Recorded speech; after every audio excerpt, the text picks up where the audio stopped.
expats living in Roatan, Honduras, also known as immigrants or foreigners. There's a bunch of other terms, but well, there's a lot of labels these days, and I'd say as long as you're doing it with kindness, that's what matters. However, one of the biggest search terms on YouTube has been expats living in Roatan, Honduras, so let's chat about that.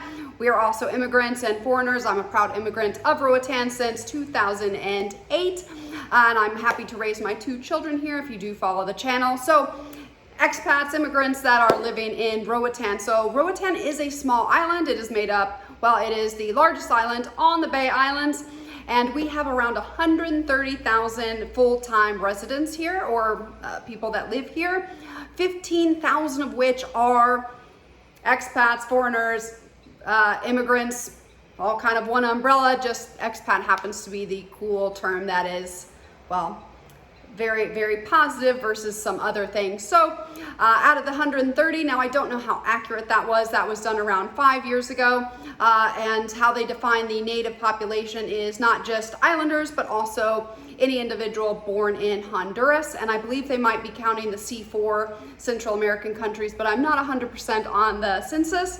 But there are 15,000 foreigners that do live in Roatan, and the makeup of those, I don't actually know the numbers, but I can tell you from my opinion, most of which come from North America.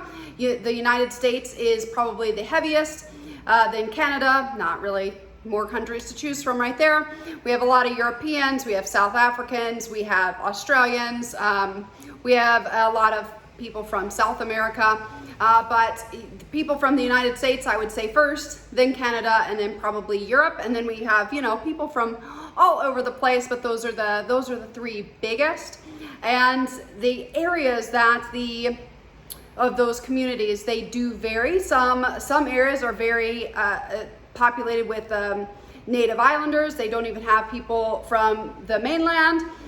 So we do have lots of little pocket communities, which is, you know, for being such a small island, it is drastically different from mile to mile, which is, if you are looking at houses, it's always a big surprise when you're like, wow, we just went a couple kilometers this way, and it is a completely different vibe, which I'd say to each their own. However, whatever vibe you like, there's a ton of different vibes here. So for the foreign population, the big areas are going to be also the big tourist areas. So West Bay is our most popular tourist area, and I would say there's a big expat community there as well. Lots of, I'd say probably Americans and Canadians, and there's a very strong Canadian foothold over there, so you get a lot of Canadian bars, and it's a lot of fun. West Bay is, well, the most popular. It's also going to be the most crowded, the most expensive, has one of the most famous beaches in the world, so you kind of see a trend with some of those things. The second most is West End, and it is, well, it used to be a little bit more affordable than West Bay. I'm not even going to use the word affordable because it doesn't even mean anything anymore. So West End is also very popular. Or if you go out from West End, so in between West End and West Bay, it's called the Banks. Lots of people, lots of foreign population there, and also probably all the way through to, it basically ends from West Bay all the way over through Sandy Bay, and it kind of ends at Lawson Rock, which is one of the large gated communities, one of the original ones. And that's kind of where the foreign population tends to be. And then also we have a lot of development over on the east side. So you have Pristine Bay, which is where our golf course is, and a brand new school. So it is, it's attracting a lot of people. A lot of people used to be more they're the US based schools, which tend to attract US people, or anyone that's familiar with the US system, and has always been in like the Sandy Bay area, but now we do have another one over on the east end, so it is attracting more foreigners, immigrants, expats. So Pristine Bay, and then you also have all the way out to Camp Bay. So the east end of the island is really kind of exploding right now. We do have lots of little pocket communities all over the place, so it really depends on what your vibe is. If you are looking for an expat neighborhood, if you're looking for an islander neighborhood, if you're looking for a Spanish neighborhood, if you're looking for a Czech neighborhood, like, you have lots of different pockets, lots of different vibes, which is, well, one of my favorite things about Roatan, it's even when I'm on the island, I'm like, man, I really need a break. I can go about 30 minutes in, well, I'm gonna go 30 minutes east, and I get a completely different vibe, a completely different feelings. Food's kind of eclectic wherever you are on the island, but it can get a little bit more eclectic as you go east, which is, well, it's nice.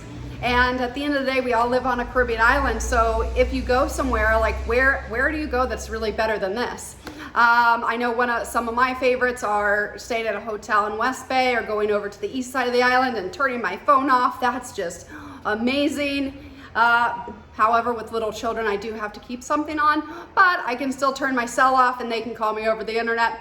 Anyway, I digress. There's a lot of different areas, a lot of different communities, and I'd say, generally speaking, everybody is welcomed here, especially if you do it with kindness, and well, you are kind to everyone, and kindness goes a long way. A couple things of advice if you are considering becoming an expat living in Roatan, Honduras, is, well, the big thing, just like immigration, you need to do it legally, and it's not just you have to do it legally, especially if you want to work.